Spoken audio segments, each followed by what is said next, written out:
ورحمة الله وبركاته. طلاب الصف الأول إعدادي، معكم مستر أحمد السيد، والنهارده بإذن الله نشرح أول درس عندنا في الجغرافيا. بس قبل ما نشرح، قبل ما نقول أي حاجة، تعالى كده نستعرض بشكل بسيط الدروس اللي عندنا في الترم ده. إحنا عندنا في الترم الأول في أولى إعدادي في منهج الدراسات 14 درس متقسمين 7 جغرافيا و7 تاريخ. السبع دروس جغرافيا متقسمين على 3 وحدات، أما السبع تاريخ متقسمين على وحدتين. طبعا سامعك دلوقتي وأنت هتقول يا مستر أنت شايلتني تقيل من أول حصة. لا بس يا حبيبي ما تقلقش، اسمع بس انت كلامي ومشي واحده واحده معايا، دروس بسيطه خالص، وبص هتوصل لكل اللي انت نفسك فيه، وهتوصل في الاخر ان انت مقفل منهجك.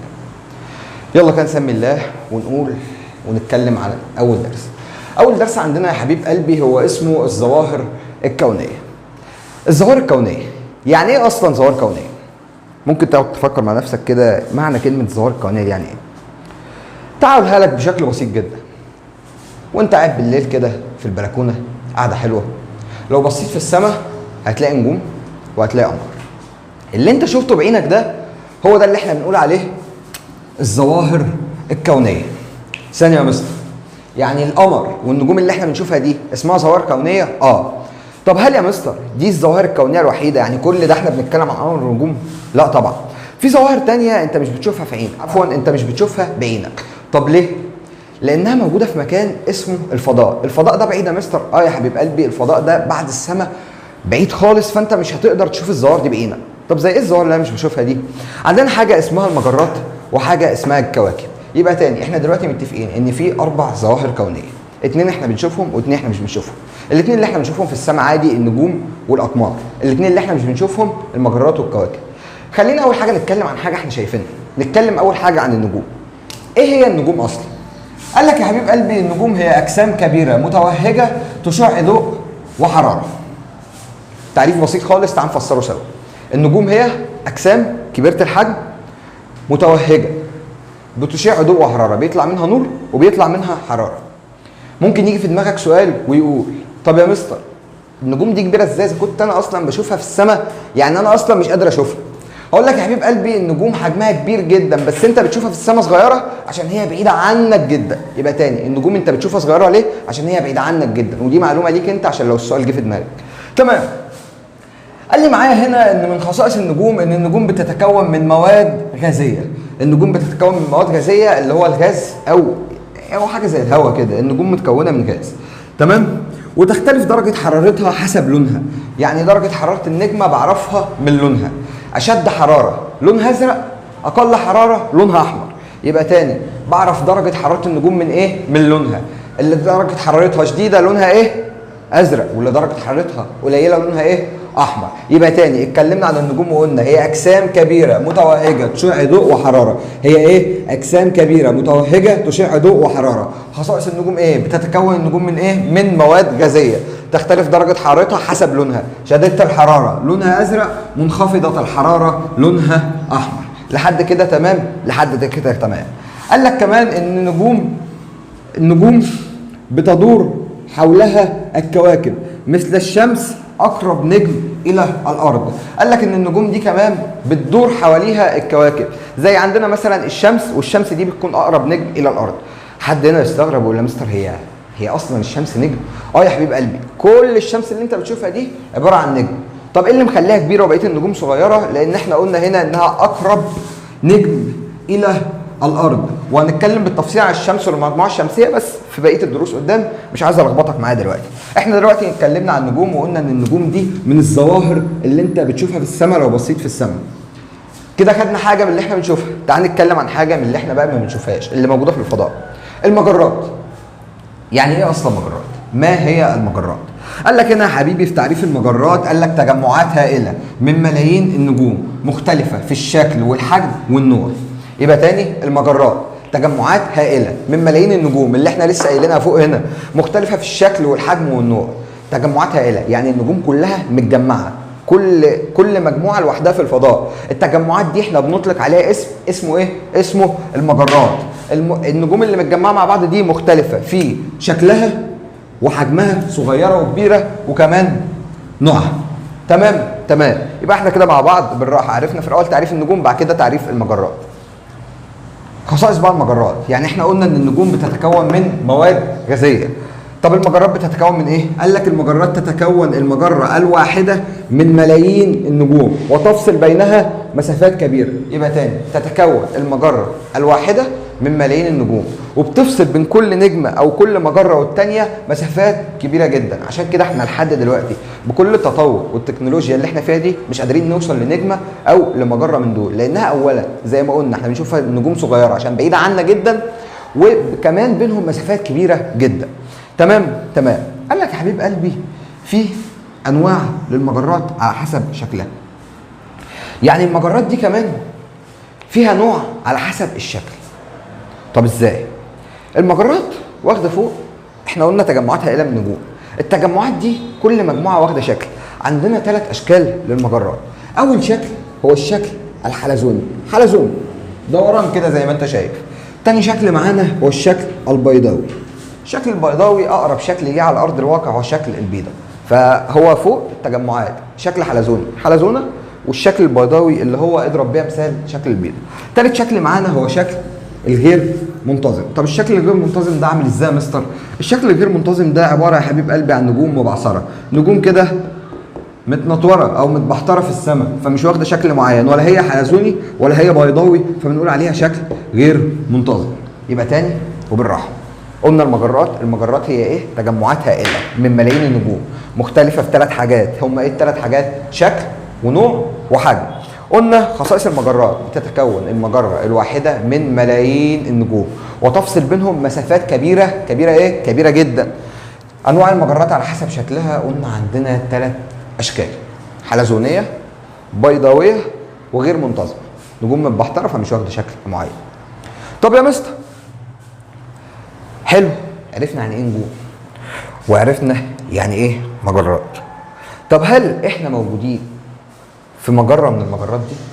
يعني هل احنا اصلا عايشين او ايه لازمه المجرات دي؟ هل احنا موجودين فيها؟ اقول لك يا حبيب قلبي، احنا موجودين في مجره اسمها سكه التبانه. خلينا نمسح جزء صغير كده في مجره اسمها ايه. المجره بتاعتنا يا حبايب قلبي اسمها سكه التبانه او الدرب اللبني. تمام. احنا دلوقتي عايشين في مجره اسمها سكه التبانه او الدرب اللبني. تعال اقعد مع بعض بالراحه كده نفسر يعني ايه اصلا اسم المجره بتاعتنا دي. سكه التبانه، ليه المجره بتاعتنا اسمها سكه التبانه؟ قال لك لانها تشبه التبن المتساقط على الارض. تبن الحصانه بتاكله، اللي انت ممكن تبقى ماشي في الشارع فتلاقي حصان بياكل تبن اللي هو بيبقى لونه اصفر ده. فالمجره بتاعتنا شبه التبن ده لما اتكب على الارض او على الطريق. طب ليه اسمها الضرب اللبني؟ قال لك لانها شبه اللبن المسكوب على الارض. اللبن اللي بيبقى مكبوب على الارض. من الاخر اي حاجه مكبوبه على الارض بتبقى واخده شكل المجره بتاعتنا. تمام. طب يا مستر احنا قلنا ان في 3 انواع للمجرات: حلزوني، بيضاوي، وغير منتظم. يا ترى احنا المجره بتاعتنا واخده الشكل ايه؟ لو شفتك تفكر شويه طبيعي هتروح للشكل الغير منتظم. طب ليه رحت للشكل الغير منتظم؟ لان احنا قلنا شبه التبن متساقط على الارض او شبه اللبن المكبوب على الارض، فطبيعي دماغك راحت للشكل الغير منتظم، يعني حاجه مكبوبه مش واخده شكل معين. بس اقول لك لا يا حبيب قلبي، احنا المجره بتاعتنا واخده الشكل الحلزوني.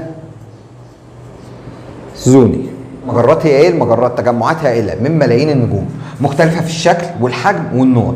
خصائص المجرات بتتكون المجره الواحده من ملايين النجوم تفصل بينهم ايه؟ مسافات كبيره جدا. قلنا انواع المجرات عندنا 3 انواع، سمعهم لي كده معايا.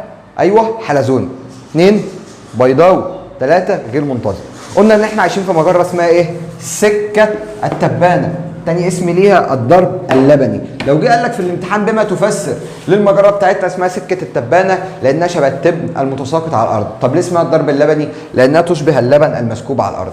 المجره بتاعتنا من النوع ايه؟ من ال3 انواع قلنا من النوع الحلزوني. تمام كده؟ تمام كده. اتكلمنا عن النجوم واتكلمنا عن المجرات، واحنا في الاول قلنا 4 ظواهر، قلنا نجوم، اقمار، مجرات، وكواكب. احنا اتكلمنا عن منهم ان هم النجوم والمجرات. تعال دلوقتي نتكلم عن الكواكب.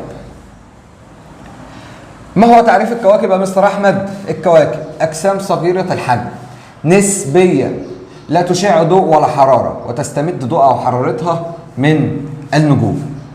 الكواكب اجسام صغيره الحجم نسبيا، يعني صغيره بس مش قوي، لا تشع ضوء ولا حراره. من الاخر الكواكب دي جسم معدن. طب بتجيب الضوء والحراره اللي عليها منين؟ من النجوم. طب زي ايه؟ كوكب الارض اللي احنا عايشين عليه. كوكب الارض من غير شمس ولا يبقى عليه ضوء ولا يبقى عليه حراره. ليه؟ لان احنا قلنا في الاول ان الشمس عباره عن نجم، واحنا قلنا هنا ان الكواكب بتستمد حرارتها وضوءها من النجوم. يعني كوكب الارض من غير شمس لا يبقى عليه ضوء ولا يبقى عليه حراره ولا نبقى شايفين ولا حاسين باي حاجه. تمام. خصائص الكواكب، قال لك الكواكب مهمتها ايه او بتعمل ايه؟ بتدور حول النجوم في مدارات بيضاويه، وركز على مدارات بيضاويه دي عشان بتيجي في الامتحان كتير جدا. هيجي يقول لك بتدور الكواكب حول النجوم في مدارات شكلها ايه او ذات نوع ايه؟ بيضاوي. مثل ايه طيب الكواكب اللي بتدور حول النجوم؟ زي كوكب الارض حول الشمس. زي كوكب ايه؟ زي كوكب الارض حول الشمس، والمثال اللي احنا وضحناه في الاول خير دليل على ذلك. يعني ايه اصلا معنى كلمه مدار؟ انت دلوقتي قلت يا مستر ان الكواكب بتدور في مدارات بيضاويه حول الشمس او حول النجوم. يعني ايه اصلا كلمه مدار؟ قال لك المدار هو المسار الذي تدور فيه الكواكب حول الشمس، هو الطريق اللي بتدور فيه الكواكب حول الشمس. نخلي بالنا برضك من تعريف المدار ده جدا، لان هو جه في الامتحان كتير، جه في الامتحان 3 مرات في 3 سنين ورا بعض، السنه اللي فاتت واللي قبلها واللي قبلها. تعريف المدار ده جالهم في اكتب المصطلح او اكتب المعنى اللي بتشير عليه الكلمه، جاب لهم هو المسار الذي تدور فيه الكواكب حول الشمس، والطلاب كتبوا المدار. تمام. كده الكواكب حاجه بسيطه جدا، نعيدها تاني مع بعض بالراحه. قلنا الكواكب اجسام صغيره الحجم نسبيا لا تشع ضوء ولا حراره، معتمه تستمد ضوء او حرارتها من النجوم. قلنا هنا ان الارض من غير شمس ولا عليها ضوء ولا عليها حراره. طب خصائصها ايه؟ بتدور النجوم في مدارات بيضاويه، ركز في دي، حول النجوم او حول الشمس، زي كوكب الارض حول الشمس. يعني ايه اصلا مدار؟ المدار هو المسار او الطريق التي تدور فيه الكواكب حول الشمس. حلو كده؟ حلو لحد كده. تعال نروح لرابع ظاهره او رابع حاجه قلنا عليها في الاربع حاجات. تاني، ايه هم الاربع حاجات؟ نجوم، اقمار، مجرات، كواكب. اتكلمنا عن النجوم والمجرات والكواكب. تعال دلوقتي نتكلم عن الاقمار. ايه هي الاقمار يا مستر احمد؟ يا ريت بقى يا عم ما انا واقف زي ما وضحنا دول بالمره، ما انا مش هسيبك، ما انا معاك اهو. الاقمار قال لك هي اجسام معتمه، حلو، تدور حول الكواكب بفعل الجاذبيه وهي اصغر منها. لا ثانيه بقى احنا مهزر. قمر اللي جسمه معتم ده انا بشوفه في السماء ده بينور لي البلكونه يا مستر بالليل. استنى يا حبيب قلبي استنى، كمل معايا كده. احنا قلنا ان الاقمار جسم معتم بيدور حول الكواكب، يعني القمر بيلف حول كوكب الارض بفعل ايه؟ بفعل الجاذبيه، هي اللي بتشده ناحيه الكوكب وهو اصغر منها. يعني القمر اصغر من كوكب الارض. يعني مثلا لو جينا نتكلم في الاحجام، النجوم هي اكبر حاجه زي الشمس، الكواكب اصغر منها شويه، الاقمار اصغر منهم هما الاثنين. تمام. تعال بقى دلوقتي نروح لسؤال، ازاي القمر اصلا ضلمه؟ ازاي القمر ضلمه وانا بشوفه في السماء منور؟ هيقول لك هنا في الامتحان بما تفسر، تظهر الاقمار مضيئه على الرغم من انها جسم معتم. تقعد انت تفكر شويه، طبعا مش هتعرف لو مش مذاكر، هتعرف من ايه؟ هتخترع. فانت هنا لازم تذاكر. هنقول لانها بتعكس ضوء الشمس الساقط عليها. يعني احنا بنشوف القمر مضيء ليه؟ لان القمر بيعمل زي المرايه كده، بيعكس ضوء الشمس الساقط عليه. تعال نشرحها بنظريه بسيطه كده. الشمس اهي والقمر هنا، تمام؟ الشمس دلوقتي منوره الجزء ده، بمعنى ان الجزء ده ضلمه، يعني الجزء ده بالنهار والجزء ده بالليل. فالقمر اهو حلو. احنا قاعدين هنا بالنهار دلوقتي اهو، الشمس ضاربه فينا، فاحنا قاعدين هنا بالنهار دلوقتي. والقمر اهو، القمر المفروض منور على الجزء ده، ليه؟ لانه واخد ضوءه من الشمس، الشمس ضاربه فيه كده فهو عكس الضوء بتاعه على الحته دي. احنا قلنا ان الكوكب بيدور حوالين الشمس، فالكوكب كده لف، تمام؟ والقمر قلنا بيدور معاه بفعل الجاذبيه، فالقمر جاي مع الكوكب اهو ولف. فالشمس دلوقتي جت هنا والقمر هو اللي جه هنا. فهنا مطرح ما بقينا بالليل بقينا الصبح، وهنا مطرح ما بقينا الصبح بقينا بالليل. فهنا الشمس جت هنا والقمر عكسها، فالقمر برضو استمد ضوءه من الشمس وعكس اضاءته على الارض. حلو كده. يا رب اكون قدرت اوصل لك الفكره ان ازاي القمر بيستمد ضوء من الشمس وبيعمل زي المرايه ويعكس الضوء. عندنا بقى 3 ظواهر تانية، 3 ظواهر كده فرعيه، هي بتحصل في الفضاء بس او موجوده في الفضاء بس، وفي منها اللي بيحصل على الارض وهنفهمها دلوقتي مع بعض. 3 ظواهر بساط خالص. قبل ما نروح السبوره تعالى اقول لك هم ايه ال3 ظواهر. صدم، نيازك، وشهب. لا سحلتني ودوختني ففهمني. تمام انا معاك. يعني ايه صدم؟ قال لك الصدم تجمعات هائله من اجسام غازيه تظهر في السماء على شكل سحابه من الغبار. تهت ومش فاهم حاجه. تمام انا معاك. الصدم قال لك تجمعات هائله، تجمعات كبيره جدا باعداد كبيره جدا من جسم ايه؟ جسم غازي، غاز هواء متجمع كله مع بعض، بتظهر في السماء على شكل ايه؟ على شكل سحابه من الغبار، سحابه سوداء بتظهر في السماء. طب هل انا بشوف الصدم دي على ارض الواقع؟ قلت لك لا، الصدم بتحدث في الفضاء وانت ما تقدرش تشوفها. الصدم انت ما تقدرش تشوفها وانت واقف في البلكونه. خلاص بقى خش البلكونه كده هيجي لك برد. احنا قلنا ان انت اللي تقدر تشوف. تمام؟ الصدم ما تقدرش تشوفها من البلكونه لانها بتظهر في الفضاء على شكل سحابه من الغبار. طب السحابه المرسله للغبار دي بتتكون من ايه يا حبيبي؟ قال لك بتنشا الصدم من انفجار النجوم.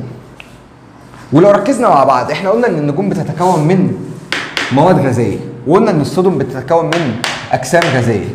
فتلقائي لما نيجي نقول الصدم بتعمل من ايه؟ نقول تنشا من من انفجار النجوم. الاجسام الغازيه بتاع النجوم لما بتنفجر بتتجمع كلها على شكل سحابه من الغبار في السماء وبتعمل حاجه اسمها الصدم. وهنا نركز قوي في حته الصدم دي عشان ممكن يجي في الامتحان يقول لك بما تفسر تنشا من انفجار النجوم فهتقول له الصدم، ويقول لك بما تفسر تنشا الصدم من ايه فانت هتقول له من انفجار النجوم. ده بالنسبه للصدم. فاحنا كده عرفنا ايه صدم وعرفنا معناها وبتتكون من ايه. تعال دلوقتي نقول النيازك. يعني ايه نيازك؟ النيازك قال لك اجسام كبيره صلبه تحترق جزئيا عند احتكاكها بالغلاف الجوي. النيازك اجسام كبيره صلبه، هنقول انها صخره كبيره جدا صلبه بتحترق جزئيا عند احتكاكها بالغلاف الجوي. طب ليه بتحترق جزئيا؟ لان احنا من رحمه ربنا بينا ربنا حمينا بشيء اسمه طبقه الاوزون.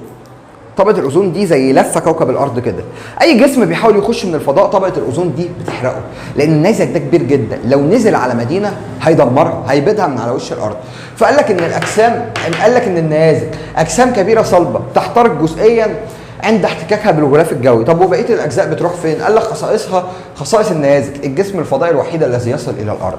قال له يعني يا مستر النيازك دي بتوصل اصلا الى الارض؟ اقول لك يا حبيب قلبي النيازك بتوصل للارض بس بتوصل منها اجزاء صغيره جدا لان احنا قلنا بتحترق جزئيا فبقيه الجزء بينزل الى الارض. طب بتنزل فين؟ من رحمه ربنا بينا برضك ان النيازك دي عمرها ما نزلت في مناطق مأهوله بالسكان. النيازك على طول بتنزل لا في صحراء لا في بحر لا في منطقه خاليه من السكان. طب ما بتنزل بتعمل ايه؟ بتسبب دمار شديد جدا وبتسبب حفره كبيره جدا في قلب الارض. تمام. اتكلم دلوقتي عن الصدم والنيازك. اخر حاجه معانا في الدرس واخر حاجه معانا في الظواهر وهي الشهب. الشهب هي اجسام صلبه صغيره الحجم تحترق كليا عند احتكاكها بالغلاف الجوي.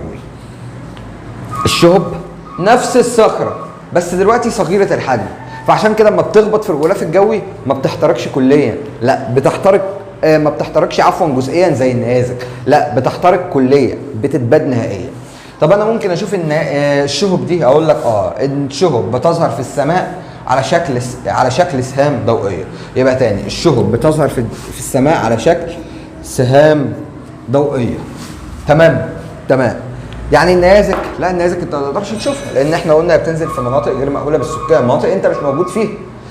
الشهب انت ممكن تكون شفتها قبل كده وانت واقف برضك في نفس البلكونه. خش البلكونه تاني هتلمح حاجه كده سهم معدي منور، وانا قدك كده وانا صغير قدك كنت بفكر انها متهيألي ان في حاجه نورت عدت من قدامي، لكن اجي اطمنك واقول لك ان اللي بيحصل لك ده مش تهيؤات، اللي بيحصل لك ده ان انت شفت شهاب عدى من الغلاف الجوي فاتحرق فنزل قدامك بس مش اكتر. دلوقتي احنا شرحنا كل الظواهر، يا رب اكون قدرت اوصل لك الفكره وافهمك كل حاجه. عندك اي استفسار سيبه لنا تحت في كومنت وهسيب لك رقمي الشخصي، ابعت لي على الواتس، ابعت لي على التليجرام، اسالني في اي جزئيه في الدرس انت حاببها. باذن الله الحصه الجايه هنبدا نحل على الدرس، فذاكر كويس وما تفوتش كلمه، ذاكر كل حاجه في الدرس عشان ما نحل عليه تلاقي نفسك عرفت تحل كويس وتلاقي نفسك مطمن. ماشي معايا واحده واحده وباذن الله توصل لنفسك فيه. ما تنساش بقى تشترك في القناه وتعمل لايك للفيديو وتعمل شير عشان غيرك يستفاد. سلام.